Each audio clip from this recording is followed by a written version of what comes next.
नमस्कार दोस्तों, आइए सुनते हैं मुंशी प्रेमचंद्र साहित्य सेवा सदन पार्ट 13।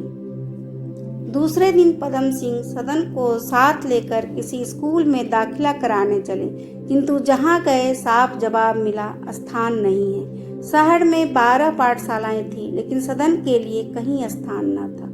शर्मा जी ने विवश होकर निश्चय किया कि मैं स्वयं पढ़ाऊंगा।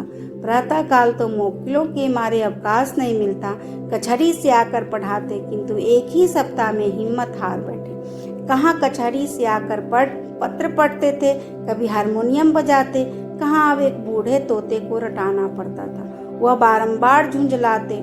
उन्हें मालूम होता कि सदन मंद बुद्धि है। यदि वह कोई पढ़ा हुआ शब्द पूछ बैठता तो शर्मा जी झल्ला पड़ते। वह स्थान उलट पलट कर दिखाते जहाँ वह शब्द प्रथम आया था, फिर प्रश्न करते और सदन ही से उस शब्द का अर्थ निकलवाते। इस उद्योग में काम कम होता था, किंतु उलझन बहुत थी। सदन भी उनके सामने पुस्तक खोलते हुए डरता। वह पछताता कि कहाँ से कहाँ यहाँ आया। इससे तो गांव ही अच्छा था। 4 पंक्तियां पढ़ाएंगे, लेकिन घंटों बिगड़ेंगे। पढ़ा चुकने के बाद शर्मा जी कुछ थक से जाते। सैर करने को भी जी नहीं चाहता। उन्हें विश्वास हो गया कि इस काम की क्षमता मुझ में नहीं है। मोहल्ले में एक मास्टर साहब रहते थे। उन्होंने 20 रुपये मासिक पर सदन को पढ़ाना स्वीकार किया। अब वह चिंता हुई कि यह रुपये कहाँ से आए। शर्मा जी फैशनेबल मनुष्य थे। खर्च का पल्ला सदा दबा ही रहता था। फैशन का बोझ अखरता तो अवश्य था, किंतु उसके सामने कंधा न डालते थे। बहुत देर तक एकांत में बैठे सोचते रहे, किंतु बुद्धि ने कुछ काम न किया। तब सुभद्रा के पास जाकर बोले, मास्टर साहब 20 रुपये पर राजी हुए। सुभद्रा, तो क्या मास्टर ही न मिलते थे? मास्टर तो एक नहीं 100 हैं। रुपये कहाँ है? शर्मा, रुपये भी ईश्वर कहीं से देंगे ही। सुभद्रा, मैं तो कई साल से देख रही हूँ, ईश्वर ने कभी विशेष कृपा नहीं की। बस इतना दे देते हैं कि पेट की रोटियां चल जाए, वही तो ईश्वर है। पदम, तो तुम ही कोई उपाय निकालो। सुभद्रा, मुझे जो कुछ देते हो मत देना बस। पदम, तुम तो जरा सी बात में चिढ़ जाती हो। सुभद्रा, चिढ़ने की बात ही करते हो। आय व्यय तुमसे छिपा नहीं है। मैं और कौन सी बचत निकाल दूंगी? दूध घी की तुम्हारे यहाँ नदी नहीं बहती। मिठाई मुरब्बे में कहीं फफूंदी नहीं लगी। कहारिन के बिना काम चलने ही का नहीं। महाराजिन का होना जरूरी है, और किस खर्च में कमी करने को कहते हो? पदम, दूध ही बंद कर दो। सुभद्रा, हाँ बंद कर दो, मगर तुम ना पियोगे। सदन के लिए तो लेना ही होगा। शर्मा जी फिर सोचने लगे। पान तंबाकू का 10 रुपया मासिक से कम न था, और भी कई छोटी छोटी मदों में कुछ न कुछ बचत हो सकती थी, किंतु उनकी चर्चा करने से सुभद्रा की अप्रसन्नता का भय था। सुभद्रा की बातों से उन्हें स्पष्ट विदित हो गया था कि इस विषय में उसे मेरे साथ सहानुभूति नहीं है। मन में बाहर के खर्च का लेखा जोड़ने लगे। अंत में बोले, क्यों, रोशनी और पंखे के खर्च में कुछ किफायत हो सकती है? सुभद्रा, हाँ हो सकती है। रोशनी की क्या आवश्यकता है? सांझ ही से बिछावन पर पड़े रहें। यदि कोई मिलने मिलाने आएगा तो आप ही चिल्ला कर चला जाएगा, और घूमने निकल गए तो 9 बजे लौट कर आए। और पंखा तो हाथ से भी झला जा सकता है। क्या जब बिजली नहीं थी तो लोग गर्मी के मारे बावले हो जाते थे? पदम, घोरे के रातिब में कमी कर दूं? सुभद्रा, हाँ यह दूर की सूझी। घोरे को रातिब दिया ही क्यों जाए? घास काफी है। यही न होगा कि कुल्ले पर हड्डियां निकल आएगी। किसी तरह मर जी कर कचहरी तक ले जाएगा। यह तो कोई नहीं कहेगा कि वकील साहब के पास सवारी नहीं है। पदम, लड़कियों की पाठशाला को 2 रुपये मासिक चंदा देता हूँ। 2 रुपये क्लब का चंदा है। 3 रुपये मासिक अनाथालय को देता हूँ। ये सब चंदे बंद कर दूं तो कैसा हो? सुभद्रा, बहुत अच्छा होगा। संसार की रीति है कि पहले अपने घर में दिया जलाकर मस्जिद जलाते हैं। शर्मा जी सुभद्रा की इन व्यंग्यपूर्ण बातों को सुन सुनकर मन में झुंझला रहे थे, पर धीरज के साथ बोले, इस तरह कोई 15 रुपये मासिक तो मैं दूंगा। शेष 5 रुपये का बोझ तुम्हारे ऊपर है। मैं हिसाब किताब नहीं पूछता, किसी तरह संख्या पूरी करो। सुभद्रा, हाँ हो जाएगा, कुछ कठिन नहीं है। भोजन एक ही समय बने, दोनों समय बनने की क्या जरूरत है? संसार में करोड़ों मनुष्य एक ही समय खाते हैं, किंतु बीमार या दुबले नहीं होते। शर्मा जी अधीर हो गए। घर की लड़ाई से उनका हृदय कांपता था, पर यह चोट ना सही गई। बोले, तुम क्या चाहती हो कि सदन के लिए मास्टर न रखा जाए और वह यूं ही अपना जीवन नष्ट करे? चाहिए तो यह था कि तुम मेरी सहायता करती, उल्टे और जी जला रही हो। सदन मेरे उसी भाई का लड़का है जो अपने सिर पर आटे दाल की गठरी लाद कर मुझे स्कूल में दाखिला कराने आए थे। मुझे वह दिन भूले नहीं है। उनके उस प्रेम का स्मरण करता हूँ तो जी चाहता है कि उनके चरणों पर गिरकर घंटों रोऊं। तुम्हें अब अपने रोशनी और पंखे के खर्च में, पान तंबाकू के खर्च में, घोड़े साइज के खर्च में किफायत करना भारी मालूम होता है, किंतु भैया मुझे वार्निश वाले जूते पहनाकर आप नंगे पांव रहते थे। मैं रेशमी कपड़े पहनता था, वे फटे कुर्ते पर पहना ही काटते थे। उनके उपकारों और भलाइयों का इतना भारी बोझ मेरी गर्दन पर है कि मैं इस जीवन में उससे मुक्त नहीं हो सकता। सदन के लिए मैं प्रत्येक कष्ट सहने को तैयार हूँ। उसके लिए यदि मुझे पैदल कचहरी जाना पड़े, उपवास करना पड़े, अपने हाथों से उसके जूते साफ करना पड़े, तब भी मुझे इनकार न होगा। नहीं तो मुझ जैसा कृतज्ञ मनुष्य संसार में न होगा। ग्लानि से सुभद्रा का मुख कमल कुमला गया। जबकि शर्मा जी ने वे बातें सच्चे दिल से कही थी, पर उसने समझा कि यह मुझे लज्जित करने के निमित्त कही गई है। सिर नीचा करके बोली, तो मैंने यह कब कहा कि सदन के लिए मास्टर न रखा जाए? जो काम करना ही है उसे कर डालिए, जो कुछ होगा देखा जाएगा। जब दादाजी ने आपके लिए इतने कष्ट उठाए हैं तो यही उचित है कि आप भी सदन के लिए कोई बात उठा न रखें। मुझसे जो कुछ करने को कहिए वह करूं। आपने अब तक कभी इस विषय पर जोर नहीं दिया था, इसलिए मुझे भ्रम हुआ कि यह कोई आवश्यक खर्च नहीं। आपको पहले ही दिन से मास्टर का प्रबंध करना चाहिए था। इतने आगे पीछे का क्या काम था? अब तक तो वह थोड़ा बहुत पढ़ भी चुका होता। इतनी उम्र गंवाने के बाद जब पढ़ने का विचार किया है तो उसका एक दिन भी व्यर्थ न जाना चाहिए। सुभद्रा ने तत्क्षण अपनी लज्जा का बदला ले लिया। पंडित जी को अपनी भूल स्वीकार करनी पड़ी। यदि अपना पुत्र होता तो उन्होंने कदापि इतना सोच विचार न किया होता। सुभद्रा को अपने प्रतिवाद पर खेद हुआ। उसने पान बनाकर शर्मा जी को दिया। यह मानो संधि पत्र था। शर्मा जी ने पान ले लिया। संधि स्वीकृत हो गई। जब वह चलने लगे तो सुभद्रा ने पूछा, कुछ सुमन का पता चला? शर्मा जी, कुछ भी नहीं, न जाने कहाँ गायब हो गई। गजाधर भी नहीं दिखाई देता। सुनता हूँ घर बार छोड़कर किसी तरफ निकल गया है। दूसरे दिन से मास्टर साहब सदन को पढ़ाने लगे। 9 बजे वह पढ़ाकर चले जाते, तब सदन स्नान भोजन करके सोता। अकेले उसका जी बहुत घबराता। न कोई संगी, न साथी, न कोई हंसी, न दिलगी। कैसे जी लेंगे? हाँ, प्रातःकाल थोड़ी सी कसरत कर लिया करता था। इसका उसे व्यसन था। उसने अपने गांव से अपना एक छोटा सा अखाड़ा बनवा रखा था। वह यहाँ अखाड़ा तो न था, कमरे में दंड कर लेता।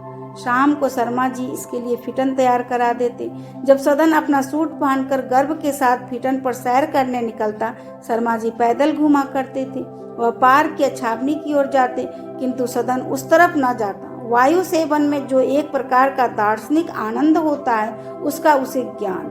शुद्ध वायु की सुखद शीतलता, हरे भरे मैदानों की विचारोत्पादक निर्जनता और सुरम्य दृश्यों को आनंदमयी निस्तब्धता, उसमें उनके रसोसाधन की योग्यता न थी। उसका यौवन काल था जब बनाव श्रृंगार का भूत सिर पर सवार रहता है। यह अत्यंत रूपवान, सुगठित, बलिष्ठ युवक था। देहात में रहा, न पढ़ना न लिखना, न मास्टर का भय, न परीक्षा की चिंता। शेरों दूध पीता था, घर की भैंसें थी, घी के लौंदे उठा उठा कर खाता जाता था। उस पर कसरत का शौक। शरीर बहुत सुडौल निकल आया था। छाती चौड़ी, गर्दन तनी हुई, ऐसा जान पड़ता था मानो देह में इगूर भरा हुआ है। उसके चेहरे पर वह गंभीरता और कोमलता न थी जो शिक्षा और ज्ञान से उत्पन्न होते हैं। उसके मुख से वीरता और उदंडता झलकती थी। आंखें मतवाली, सतेज और चंचल थी। वह बाग की कलमी पौधा नहीं, वन का सुदृढ़ वृक्ष था। निर्जन पार्क या मैदान में उस पर किसी निगाह पड़ती, कौन उसके रूप और यौवन को देखता। इसलिए वह कभी दाल मंडी की तरफ जाता, कभी चौक की तरफ। उसके रंग रूप, ठाट बाट पर बूढ़े जवान सबकी आंखें उठ जाती। युवक उसे ईर्ष्या से देखते, बूढ़े स्नेह से। लोग राह चलते चलते उसे एक आंख देखने के लिए ठिठक जाते। दुकानदार समझते कि वह किसी रईस का लड़का है। इन दुकानों के ऊपर सौंदर्य का बाजार था। सदन को देखते ही उस बाजार में एक हलचल मच जाती। वेश्याएं छज्जों पर आकर खड़ी हो जाती और प्रेम कटाक्ष के बाण उस पर चलाती। देखे, यह बहका हुआ कबूतर किस छतरी पर उतरता है, यह सोने की चिड़िया किस जाल में फंसती है। सदन में वह विवेक तो था नहीं जो सदाचरण की रक्षा करता, उसमें वह आत्मसम्मान भी नहीं था जो आंखों को ऊपर नहीं उठने देता।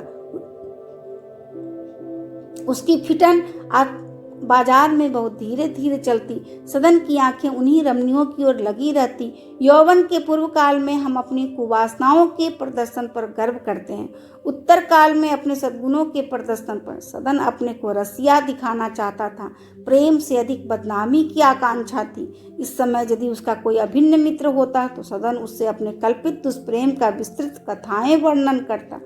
धीरे धीरे सदन के चित्त की चंचलता यहाँ तक बढ़ी कि पढ़ना लिखना सब छूट गया।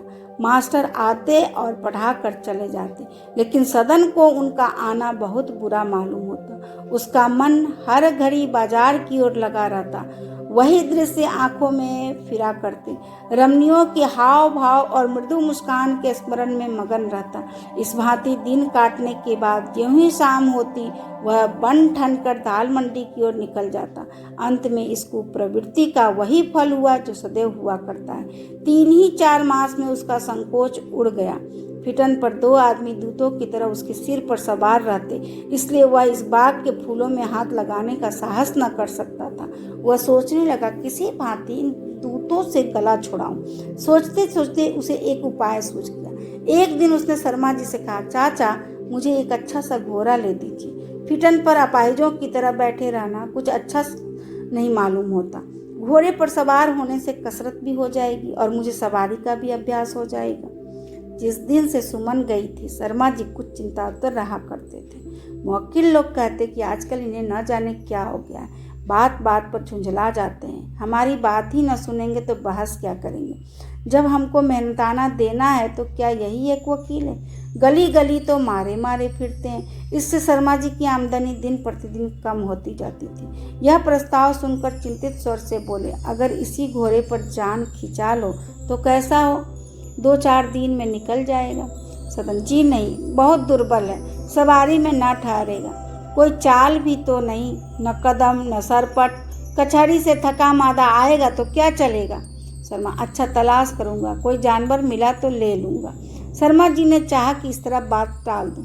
मामूली घोड़ा भी 250-300 से कम में न मिलेगा, उस पर कम से कम 25 रुपये का मासिक खर्च अलग। इस समय वह उनसे तकाजा करता, यहाँ तक कि दिन में कई बार टोकने की नौबत पहुंची। शर्मा जी उसकी सूरत देखते ही सूख जाते।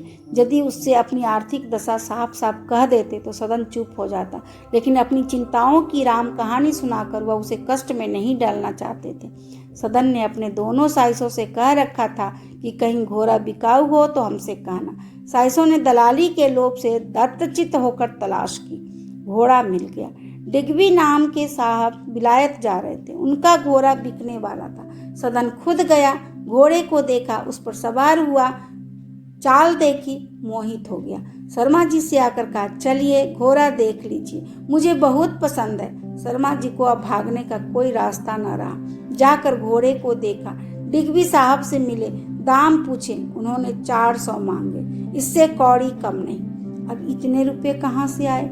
घर में अगर 100-200 हो तो वह सुभद्रा के पास थे, और सुभद्रा से इस समय शर्मा जी की सहानुभूति की लेश मात्र की आशा न थी। उपकारी बैंक के मैनेजर बाबू चारूचंद से उनकी मित्रता थी, उनसे उधार लेने का विचार किया, लेकिन आज तक शर्मा जी को ऋण मांगने का अवसर नहीं पड़ा था।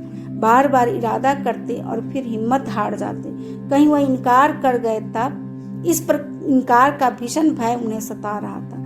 वह यह बिल्कुल न जानते थे कि लोग कैसे महाजनों पर अपना विश्वास जमा लेते हैं। कई बार कलम दवात लेकर रुक्का लिखने बैठे, किंतु लिखे क्या यह न सूझा। इसी बीच में सदन डिग्बी साहब के यहाँ से घोड़ा ले आया। जीन साज का मूल्य 50 रुपया और हो गया। दूसरे दिन रुपये चुका देने का वादा किया, केवल रात भर की मोहलत थी। प्रातःकाल रुपये देना परमावश्यक था। शर्मा जी किसी हैसियत के आदमी के लिए इतने रुपये का प्रबंध करना कोई मुश्किल न था, किंतु उन्हें चारों ओर अंधकार दिखाई देता था। उन्हें आज अपनी क्षुद्रता का ज्ञान हुआ। जो मनुष्य कभी पहाड़ पर नहीं चढ़ा है उसका सिर एक छोटे से टीले पर भी चक्कर खाने लगता है। इस दुरावस्था में सुभद्रा के सिवा उन्हें कोई अवलंब न सूझा। उसने उनकी रोनी सूरत देखी तो पूछा, आज इतने उदास क्यों हो? जी तो अच्छा है। शर्मा जी ने सिर झुकाकर उत्तर दिया, हाँ जी तो अच्छा है। सुभद्रा, तो चेहरा क्यों उतरा है?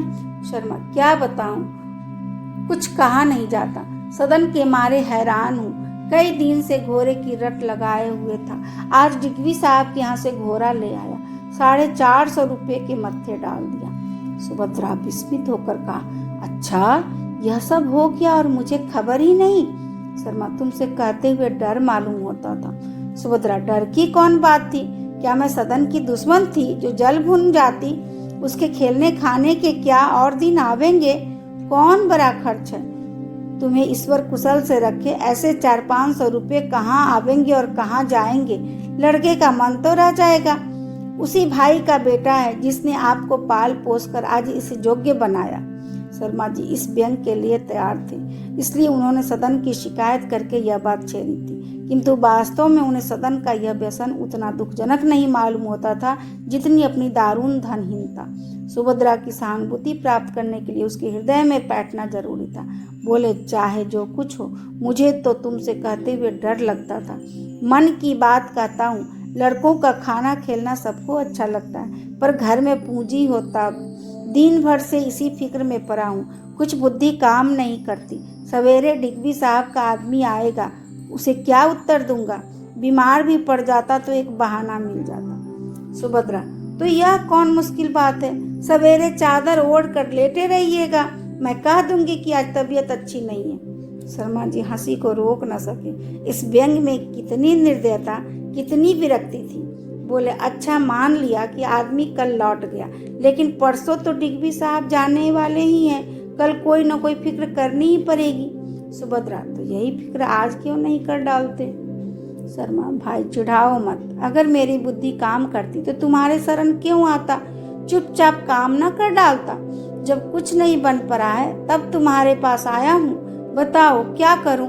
सुभद्रा, मैं क्या बताऊँ, आपने तो वकालत पढ़ी है, मैं तो मिडिल तक भी नहीं पढ़ी, मेरी बुद्धि यहाँ काम न देगी। इतना जानती हूँ कि घोड़े को द्वार पर ही निनाते सुनकर बैरियों की छाती धड़क जाएगी। जिस वक्त आप सदन को उस पर बैठे देखेंगे तो आंखें तृप्त हो जाएगी। शर्मा, तो पूछता हूँ कि यह अभिलाषाएं कैसे पूरी हो? सुभद्रा, इस पर भरोसा रखिए, वह कोई न कोई जुगत निकालेगा ही।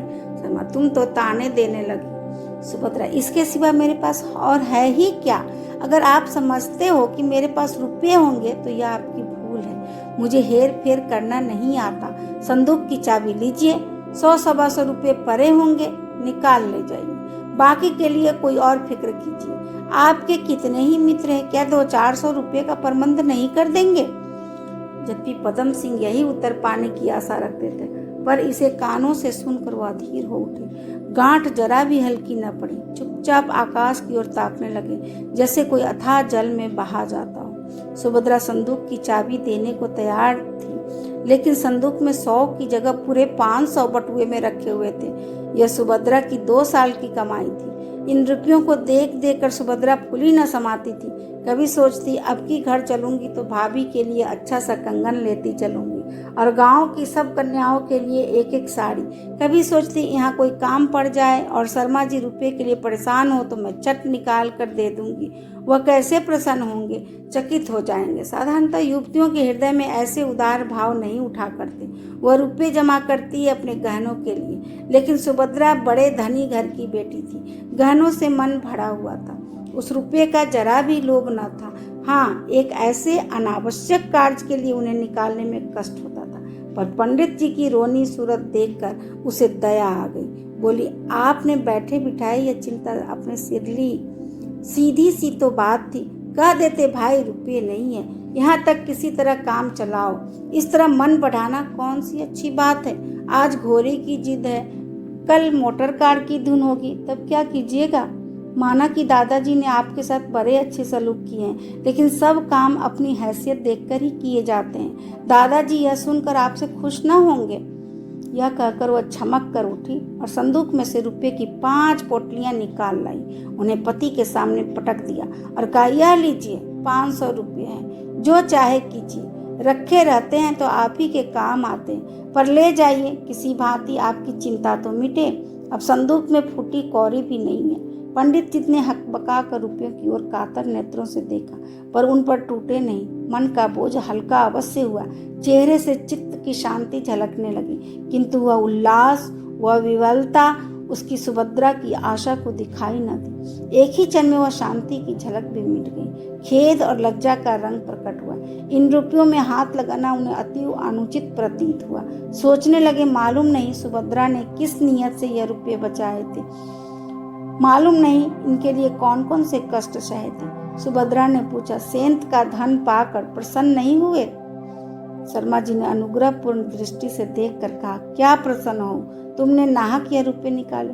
मैं जाता हूँ, घोड़े को लौटा देता हूँ, कह दूंगा सितारा पेशानी है, या और कोई दोष लगा दूंगा। सदन को बुरा लगेगा, इसके लिए क्या करूं? यदि रुपये देने के पहले सुभद्रा ने यह प्रस्ताव किया होता तो शर्मा जी बिगड़ जाते, इसे सज्जनता के लिए विरुद्ध समझते और सुभद्रा को आड़े हाथों लेते। पर इस समय सुभद्रा के आत्मोत्सर्ग ने उन्हें वशीभूत कर लिया था। समस्या यह थी कि घर में सज्जनता दिखाए या बाहर। उन्होंने निश्चय किया कि घर में इसकी आवश्यकता है, किंतु हम बाहर वालों की दृष्टि में मान मर्यादा बनाए रखने के लिए घर वालों की कब परवाह करते हैं। सुभद्रा विस्मित होकर बोली, यह क्या, इतनी जल्दी काया पलट हो गई? जानवर लेकर उसे लौटा दोगे तो क्या बात रह जाएगी? यदि डिग्बी साग फेर भी ले तो यह उनके साथ कितना अन्याय है। वह बेचारे विलायत जाने के लिए तैयार बैठे हैं, उन्हें यह बात कितनी अखरेगी? नहीं, यह छोटी बात है, रुपये ले जाइए, दे दीजिए। रुपया इन्हीं दिनों के लिए जमा किया जाता है, मुझे इनकी कोई जरूरत नहीं है, मैं सहर्ष दे रही हूँ। यदि ऐसा ही है तो मेरे रुपये फेर दीजिएगा, ऋण समझकर रख लीजिए। बात वही थी, पर जरा बदले हुए रूप में। शर्मा जी ने प्रसन्न होकर कहा, हाँ, इस शर्त पर ले सकता हूँ, मासिक किस्त बांधकर अदा करूंगा। अभी आप सुन रहे थे मुंशी प्रेमचंद्र साहित्य सेवा सदन पार्ट 13। धन्यवाद।